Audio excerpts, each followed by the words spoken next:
Welcome to Xishan একাডেমিতে স্বাগত। আজকে আমরা নিমেষে অঙ্ক সিরিজের ক্লাস নাম্বার 238 শুরু করব আজকে রিজনিং অ্যান্ড জিআইয়ের উপর। যারা কম্পিটিটিভ এক্সাম প্রিপারেশন নিচ্ছে, বিশেষ করে আপকামিং WBCS বা West Bengal police, Kolkata police বা স্টাফ সিলেকশন কমিশনের এক্সাম, তাদেরকে বলবো অবশ্যই ভিডিওটা শেষ পর্যন্ত দেখো।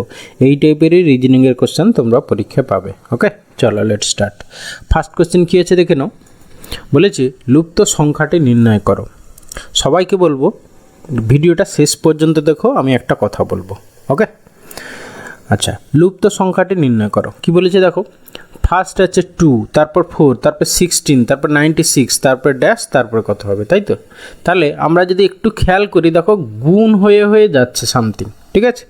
কারণ কি দেখো, 2 2 এ 4, মানে প্রথমে কত গুণ হয়েছে, 2 গুণ হয়েছে। তারপরে দেখো 4 4 এ 16, 4 গুণ হয়েছে। তারপরে দেখো 16 6 96, তারপরে কত গুণ হবে বুঝতেই পারছো। এরপরে তাহলে 8 গুণ হবে, ঠিক আছে? তাহলে 8 6 48, মানে দুটোরই ইউনিট ডিজিট 8 আছে, ঠিক আছে? তাহলে কোনটা হবে, তাহলে 96 ইন্টু 8 করো, তাহলে 8 6 48, 8 9 72, আর 4 4 2 6, মানে 768, মানে অপশান সি হবে অ্যান্সার। এইটা 8 হলো, পরেরটাও আমাদের চেক করে নিতে হবে ওই অর্ডারে আসছে কিনা। তাহলে এরপর এইটা 8, তার এইটা তাহলে নিশ্চয়ই 10 গুণ হবে। দেখো 768-র সঙ্গে 10 গুণ করলে এটা চলে আসছে, তাহলে আমাদের অপশান সি অ্যান্সার। ওকে, এরপরে আসছি কোশ্চেন নাম্বার 2। বলেছি নিচের কোন ভেনচিত্রটি স্ত্রীলোক, মা, বিধবা এদের মধ্যে সম্পর্ক নির্দেশ করে। এই টাইপের কোশ্চেন অনেকেই ভুল করে আসছে, ঠিক আছে? কিন্তু এর কোনো ভুল হওয়ার চান্সই নেই, আমি যে প্রসেসটা বলবো, ঠিক আছে? এইখানে তোমাকে 3টে কনসেপ্ট মনে রাখতে হবে। একটা হচ্ছে ওয়াল, মানে একটা সেটের উপর একটা সেটের ভিতরে আর একটা সেট ঢুকে থাকবে, তাকে বলবো অল রিলেশান, ঠিক আছে? আর একটা হচ্ছে সাম রিলেশান, মানে একটার সঙ্গে কিছুটা পোর্শন আর একটার সাম কমন থাকবে, তাকে বলে সাম রিলেশান, ঠিক আছে? আর একটা হচ্ছে রিলেশান হয় কি না, নো, মানে যাদের কোনো রিলেশান নেই, ঠিক আছে? দুটো সেটের মধ্যে কোনো রিলেশান নেই, নো। এই 3টে কনসেপ্টের উপর ভিত্তি করে এই চ্যাপ্টারটা, পুরো ভেন ডায়াগ্রাম চ্যাপ্টারটা দাঁড়িয়ে আছে। এবারে দেখো এই যে স্ত্রীলোক আর মা, এর মধ্যে কি সম্পর্ক হচ্ছে, ঠিক আছে? এই যে দেখো মা হচ্ছে অ্যাকচুয়ালি স্ত্রীলোক, ঠিক আছে? সব মাই স্ত্রীলোক, তাহলে এখানে অল, ঠিক আছে? মনে রাখবে অল যে কোনো এক দিক থেকে হবে, ঠিক আছে? আর সাম হচ্ছে বোথ সাইড থেকে হবে। আর নো তো বুঝতেই পারছো, দুটো সেটের মধ্যে কোনো রিলেশান নেই, এইটা মনে রাখবে। অল যে কোনো একটা দিক থেকে হবে, আর হচ্ছে সাম বোথ সাইড থেকেই সাম হবে, হ্যাঁ? আর নো তো কোনো ব্যাপারই নেই, দুটো সেট পুরো আলাদা। এই কনসেপ্টগুলো একটু মনে রাখো। আচ্ছা, এটা হলো ওয়াল। এবারে দেখো মায়ের বিধবার সঙ্গে মা, এইটা দেখো, এইটা কি হবে, এইটা দেখো সাম সম্পর্ক হবে, কারণ কিছু মা বিধবা আবার কিছু বিধবা মা, ঠিক আছে? তাহলে এইটা হচ্ছে গিয়ে বোথ সাইড থেকে, তাহলে এটা হচ্ছে গিয়ে সাম সম্পর্ক। ওকে, এরপরে দেখো স্ত্রীলোক আর বিধবা, এইটা আমাদের পড়ে আছে। তাহলে দেখো সব স্ত্রীলোক বিধবা নয়, হ্যাঁ, সব বিধবা, হ্যাঁ, কিন্তু স্ত্রীলোক, তাহলে এইটা হচ্ছে কি ওয়াল হচ্ছে, ঠিক আছে? সব বিধবাই স্ত্রীলোক, ঠিক আছে? তাহলে এইটা ওয়াল হচ্ছে, আমাদের এক দিক থেকে আমরা দেখতে পাচ্ছি। তাহলে আমরা কি দেখতে পেলাম, দুটো ওয়াল একটা সাম। দেখো এবার অপশানগুলো তুমি একটু খেয়াল করো, দুটো ওয়াল, তাহলে দেখো এখানে নোর কোনো ব্যাপার নেই, তাহলে অপশান সিতে অটোমেটিক্যালি এলিমিনেট হয়ে গেল। তারপরে দেখো 3টে যদি সাম হয়, এই যে অপশান ডিতে দেখো সাম আছে, এখানে অলের কোনো ব্যাপারই নেই, তাহলে অপশান ডি বাদ চলে গেল। তাহলে পড়ে থাকলো আমার এ আর বি, এ দুটোর মধ্যে কোনটা হবে? 3টে অল হলে দেখো অপশান বি হতো, ঠিক আছে? কিন্তু 3টে অল নয়, এখানে দেখো দুটো অল একটা সাম, মানে অপশান এ হবে অ্যান্সার, ঠিক আছে? দুটো অল কি করে হচ্ছে দেখো, এইটার সঙ্গে এইটা একটা অল, আবার এইটার সঙ্গে এইটা একটা অল, আর এই দুটো, হ্যাঁ, এরা এই দুটো হচ্ছে গিয়ে এটা হচ্ছে সাম। তাহলে কি হলো, দুটো অল একটা সাম, মানে অপশান এ হলো অ্যান্সার। মানে এই অল সাম নো, এই কনসেপ্টের উপর যদি তুমি ভিত্তি করে এই প্রসেসগুলো, মানে এই অঙ্কগুলো সলভ করো, তাহলে দেখবে কোনো ভুল হওয়ার চান্স থাকবে না। ওকে, এরপরে আসছি কোশ্চেন নাম্বার 3। বলেছি কোনো নিয়মে স্টারের সংকেত হলো দিস, এবং তাহলে ফিশের সংকেত কী হবে? তাহলে আমরা যদি একটু খেয়াল করি, দেখো এস থেকে টি হয়েছে, তারপরে দেখো টি থেকে ইউ, মানে কি +1 করে হয়েছে, এ থেকে বি হয়েছে, আর থেকে এস হয়েছে, তাহলে +1 করে হয়ে গেছে। তাহলে আমাদের প্রথমে আছে এফ থেকে কি হবে? +1, মানে জি হবে, জি দিয়ে স্টার্ট হবে। দেখো সবগুলো অপশান সিটা দেখো এইচ দিয়ে স্টার্ট, তাহলে এইটা এলিমিনেট হয়ে গেল। এরপরে শেষে দেখো এইচ আছে, এইচ মানে এইচের পরে কি হবে? জিএইচ আই হবে, তাহলে শেষে আই হতে হবে। তাহলে এখানে দেখো আবার অপশান এতে টি আছে, তাহলে এইটা বাদ চলে গেল। পরে যে দুটো থাকলো সেইগুলোর মধ্যে কোথায় আলাদা সেইটা খেয়াল করো। এই দ্বিতীয়টাই হচ্ছে এখানে জে আছে, এখানে টি আছে, তাহলে আইর পরে জে আসবে, তাহলে জে মানে অপশান বি হবে অ্যান্সার। ওকে, এরপরে আসছি কোশ্চেন নাম্বার 4। দেখো এই টাইপের কোশ্চেন যদি দুজন সলভ করে, দুজনের অ্যান্সার আলাদা হতে পারে, ঠিক আছে? এই টাইপের কোশ্চেন কিন্তু মানে কি বলা যায়, এগুলো অনেকটা লাকের উপর ভ্যারি করে। কারণ কি, দেখো এখানে আমি দুটো অ্যান্সারই দেখাচ্ছি কি করে। দেখো এখানে কেউ হয়তো ভাবছে এরকম করে লজিক, প্রথমটা হয়তো কত 30, সে হয়তো পরপর দুটো কনজিকিউটিভ নাম্বার, এই নাম্বারগুলো একটু খেয়াল করো, মানে পরপর দুটো কনজিকিউটিভ নাম্বারের প্রোডাক্ট। প্রথমটা দেখো তোমার 5 × 6 তারপরে দেখো এটা 6 × 7, আর এইটা দেখো H2, এটা হচ্ছে কি 7 × 8, তাহলে এর পরেরটা কী হবে? 8 × 9 হবে। দেখো 5 6 6 7 7 8 8 9, তাহলে 9 72, মানে 72 হবে অ্যান্সার। এইটা একটা। আবার কেউ করলো, দেখো এই 30 থেকে 42 কত অ্যাড হয়েছে? 12 অ্যাড হয়েছে, ঠিক আছে, +12 হয়েছে, তাহলে সেও এর সঙ্গে +12 করে দিতে পারে, তার লজিকটাও ভুল নয়, ঠিক আছে। তাহলে কত হবে তোমার? 6 2 8 5 1 6, মানে 68, সে তার ক্ষেত্রে অ্যান্সার হচ্ছে তার 68, দেখো অপশানেও আছে, ঠিক আছে। কেউ 68 করে আসতে পারে, তার লজিকও ঠিক, আবার কেউ 72 করে হলো, তার লজিকও ঠিক, ঠিক আছে। তাহলে এই ক্ষেত্রে অ্যান্সার দুটো হতে পারে, ঠিক আছে, কারণ আমাদের সবার চিন্তাধারা তো এক নয়, ঠিক আছে। কেউ একটা গ্লাসের অর্ধেক ভর্তি আছে, তাকে বলছে অর্ধেক খালি গ্লাস, কেউ বলছে অর্ধেক ভর্তি গ্লাস, ঠিক আছে। তাহলে কনসেপ্ট মানে থিঙ্কিং সবার তো এক নয়, সেই জন্য আলাদা হতেই পারে। এই টাইপের কোশ্চেন তোমরা নিজেদের মতো করে সলভ করে আসবে, বাট এইগুলো অনেকটা সময় মানে অ্যান্সার তোমার সঙ্গে অ্যান্সার কি নাও মিলতে পারে, ঠিক আছে। এইখানে ম্যাক্সিমাম মানে এই দুটোর মধ্যে, এই যে আমরা 68 বের করেছি আর 72 বের করেছি, এই দুটোর মধ্যে দেখবে অ্যাকচুয়ালি মানে বলতে গেলে এই লজিকটা অনেকটা মানে এফেক্টিভ মনে হচ্ছে, ঠিক আছে। তাহলে তুমি এইটাই করে আসতে পারো, ঠিক আছে। কেউ 68 করে হলে সেও যে ভুল করে এসছে এরকম নয়, বাট এইখানে অপশান সিটাই দুটোর মধ্যে আমার মনে হয় এটা ভালো হবে, কিন্তু অপশান এও অ্যান্সার হতে পারে, ঠিক আছে। ওই যে বললাম এখানে অনেকটা লাকের উপর নির্ভর করে। ওকে, এরপরে আসি কোশ্চেন নাম্বার 5।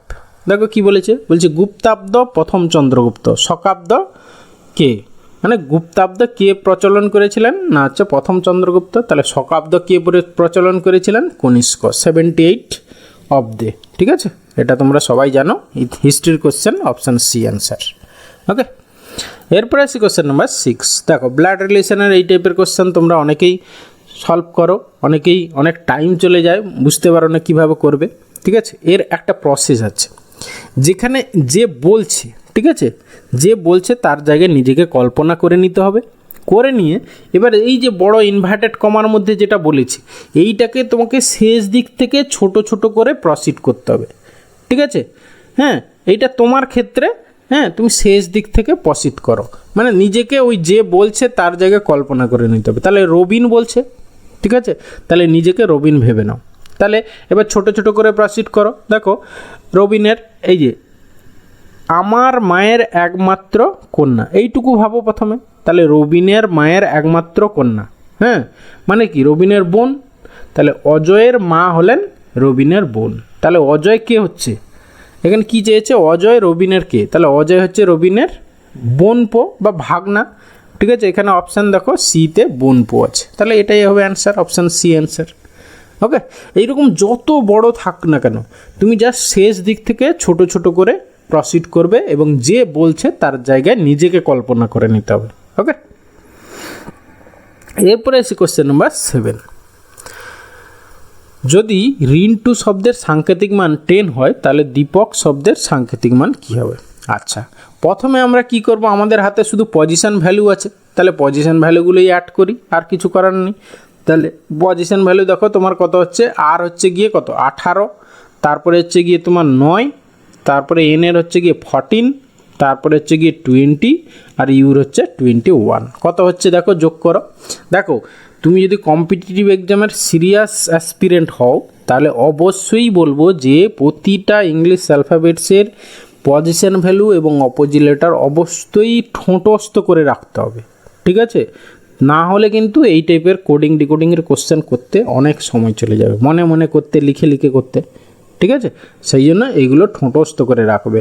সেই জন্য আমি বলবো, আমার একটা ভিডিও করা আছে, দেখবে, how to remember position value or English alphabet, হ্যাঁ, how to remember position value and English and opposite letter, sorry, how to remember opposite letter আর পজিশন ভ্যালু কীভাবে মনে রাখবো, সেই ভিডিওটা তোমরা দেখে নিও, ঠিক আছে? আচ্ছা, তাহলে এটা যোগ করে কত হচ্ছে দেখো তোমার, এখানে দেখো যোগ করারও একটা ব্যাপার আছে, এখানে এগুলো শিল্প, ঠিক আছে? দেখো তুমি এইখানে 21 আছে, তুমি এখান থেকে 9 নিয়ে নাও, তাহলে এটা 30 হয়ে গেল, 30 আর 20 হয়ে গেল 50, 50 এখানে নাও 60, 70, 70 আর 8 4 12, কত 82, তাহলে 82, এইভাবে করে যোগ করতে হবে, ঠিক আছে? আচ্ছা, 82 এলো, সেখান থেকেও কিন্তু বলেছে 10, তাহলে আমরা এটাকে কী ভাবতে পারি, এইটা ইকুয়াল টু 8 + 2 করে দিয়েছে এইভাবেই 10। তাহলে সিমিলারলি আমরাও এটার পজিশন ভ্যালুগুলো যোগ করব, করে যে দুটো ডিজিটকে যোগ করে দেবো। তাহলে ডি হচ্ছে গিয়ে 4, তারপরে 9, পি হচ্ছে গিয়ে 16, এ হচ্ছে গিয়ে 1, কে হচ্ছে গিয়ে তোমার 11। ওকে, তাহলে এবারে এ করো, 9 আর 1 10 নিয়ে নাও, তারপরে হচ্ছে গিয়ে 16 আর 4 নিয়ে নাও 20, ঠিক আছে? তাহলে 20 10 এ 30, 40 একে 41, তাহলে 41, তাহলে 4 + 1, 4 + 1 মানে হচ্ছে কি 5 হবে আমাদের আনসার, মানে অপশান বি অ্যান্সার। ওকে, এরপরে এসে কোশ্চেন নাম্বার 8, বলেছে ABCD হলো 4 বন্ধু, এ বি এর তুলনায় খাটো কিন্তু ইত্যাদি ইত্যাদি। তাহলে এই টাইপের কোশ্চেনগুলো আমরা just greater than less than দিয়ে সলভ করব, ঠিক আছে? এ বি এর তুলনায় খাটো, তাহলে এ লেস দ্যান বি, কিন্তু সি এর তুলনায় আবার লম্বা, তাহলে সি এর তুলনায় হচ্ছে গিয়ে লম্বা, বেশ। আবার যে কিনা ডি এর তুলনায় ছোট, যে মানে এই যে সির কথা বলছে, সে আবার ডি এর তুলনায়, আবার যে কিনা ডি এর তুলনায় ছোট, তাহলে হচ্ছে কি ডি এখানে চলে এলো, ব্যাস, ডি এর থেকে ছোট সি হয়ে গেল। তাহলে সকলের মধ্যে খাটো কে, তাহলে সব থেকে খাটো কে হলো, তাহলে অপশান ডি, মানে শুধু ডি, ডি হচ্ছে সব থেকে খাটো, তাহলে সব মানে অপশান ডি হবে অ্যান্সার। ওকে, এরপরে এসে কোশ্চেন নাম্বার 9, এটা দেখো ডিরেকশন টেস্টের কোশ্চেন, সেই জন্য আমাদের প্রিন্সিপাল ডিরেকশনের ছবিটা এঁকে নিতে হবে। সবসময় মনে রাখবে তোমার খাতার উপরের দিকটা হচ্ছে গিয়ে নর্থ, ঠিক আছে? আর তোমার ডান হাত যেদিকে সেদিকে হচ্ছে ইস্ট। ওকে, তাহলে এবার নিচেরটা তোমার সাউথ হয়ে গেল, আর এই দিকেরটা হচ্ছে গিয়ে ওয়েস্ট হয়ে গেল, ব্যাস। এইভাবে এবার ছবি আঁকো। রবি হচ্ছে পশ্চিম দিকে 3 কিলোমিটার হেঁটে, আচ্ছা পশ্চিম দিকে এরকম করে 3 কিলোমিটার গেল, তারপরে বাঁ দিকে বেঁকে 2 কিলোমিটার হাঁটলো, তার বাঁ দিকে মানে এই দিকে হাঁটলো 2 কিলোমিটার, তারপর হচ্ছে সে ডান দিকে, এরপরে হচ্ছে কি সে ডান দিকে বাঁকবে 3 কিলোমিটার, তাহলে ডান দিকে মানে তোমার এই দিকে যাবে 3 কিলোমিটার। ওকে, 3 কিলোমিটার গেল, অবশেষে সে আবার ডান দিকে হেঁটে 2 কিলোমিটার গেল, তাহলে এই দিকে গিয়ে এরকম 2 কিলোমিটার গেল। ছবিটা মনে রাখবে, 2-এর থেকে 3 একটু বড় হতে হবে, 3-এর থেকে 2 একটু ছোট হতে হবে, এবং দেখো একই লেভেলের, এই যে এটা 2 এইটাও 2, তাহলে সেই একই লেভেলে আঁকতে হবে, ঠিক আছে? এইগুলো একটু আপাত দৃষ্টিতে দেখে আঁকতে হবে, ঠিক আছে? অবশেষে সে তার ডান দিকে 2 কিলোমিটার হাঁটে, ব্যাস হয়ে গেল। তাহলে আমাদের এইটা 2 হয়ে গেল। এবার কি বলেছে, এখন সে যাত্রা শুরু স্থল থেকে কোন দিকে আছে, তাহলে দেখো এই দিকে আছে, তাহলে এইখান থেকে ছিল, সে এখন এইখানে আছে, তাহলে এই দিকে আছে মানে হচ্ছে পশ্চিম দিকে আছে, মানে অপশান বি হবে অ্যান্সার। এরপরে আছে question number 10 and final question of today's class. বলেছে নিচের কোন অক্ষরের সারি বসালে ক্রমটি সম্পূর্ণ হবে। জাস্ট এটা হচ্ছে লেটার সিরিজের কোশ্চেন। এই টাইপের কোশ্চেন তোমরা কিভাবে সলভ করবে না, কাউন্ট উইথ গ্যাপ, কতগুলো লেটার আছে উইথ গ্যাপ প্রথমে কাউন্ট করো। দেখো কটা আছে, 1 2 3 4 5 6 7 8 9 10 11 12 13 14 15 16টা আছে। 16টা মানে হচ্ছে গিয়ে চারটে চারটে করে ভেঙে দাও। 16 মানে 4-এর মাল্টিপল হচ্ছে, ঠিক আছে, তাহলে আমরা চারটে চারটে করে ভেঙে নিই। যদি না হয় তখন অন্যভাবে ভাববো। ওকে, আচ্ছা, চারটে চারটে করে ভাঙলাম। এবার দেখো একটু খেয়াল করো, এটা দেখো ফার্স্টে আছে, এখানেও প্রথমে আছে, এখানেও তিনটে গ্রুপের দেখছি প্রথমে আছে, তাহলে আমরা এখানে বসিয়ে দিই। ওকে, তাহলে আমাদের সেকেন্ড লেটারটা যেটা অ্যান্সারে হবে সেটা হচ্ছে হবে। সেকেন্ড লেটারে আছে, এইটাই আছে, এইটাই আছে, এইটাই আছে, তাহলে অপশান ডি আমার হবে না। ওকে, তারপরে একটু খেয়াল করো, শেষে তোমার জেড আছে, এইখানে জেড আছে, এইখানে জেড আছে, এইখানেও জেড আছে, তাহলে এইখানে জেড বসিয়ে দাও। তাহলে সেকেন্ডের পরে জেড হবে, ঠিক আছে, তাহলে এর পরে জেড হবে, কিন্তু এখানে ওয়াই আছে, এটা হবে না। ওয়াই আছে, এটা হবে না, তাহলে জেড আছে, ব্যাস এখানে শেষ। এইভাবে করে খুব কম সময় সলভ করতে হবে। দেখো কেউ পুরোটা এটা এক্স ওয়াই জেড হলো, তাহলে তুমি বললো এক্স ওয়াই জেড করলে, এক্স ওয়াই জেড করলে, এক্স ওয়াই জেড করার পরে এবার মেলাচ্ছ এক্স জেড ওয়াই কোনটা হচ্ছে, ঠিক আছে, এতে অনেক সময় চলে যাবে। এই জন্যে যেটা তুমি কনফার্ম হচ্ছ সেইটা করে অপশান এলিমিনেট করে করো, দেখবে অনেক সময় বেঁচে যাবে। এই যদি তুমি 5 সেকেন্ডও সময় বাঁচাতে পারো, দেখবে 5 সেকেন্ডে তুমি একটা জিকে কোশ্চেন সলভ করতে পারবে, ঠিক আছে। ওই জন্য 1 সেকেন্ডের দামও অনেক বেশি, ওই জন্য সময়ের মূল্য দিতে শেখো। যে সময়ের মূল্য দেবে, ঠিক আছে, তার জন্য সাকসেস থেমে থাকবে না, ঠিক আছে, সাকসেস তাকে এসে ধরা দেবেই।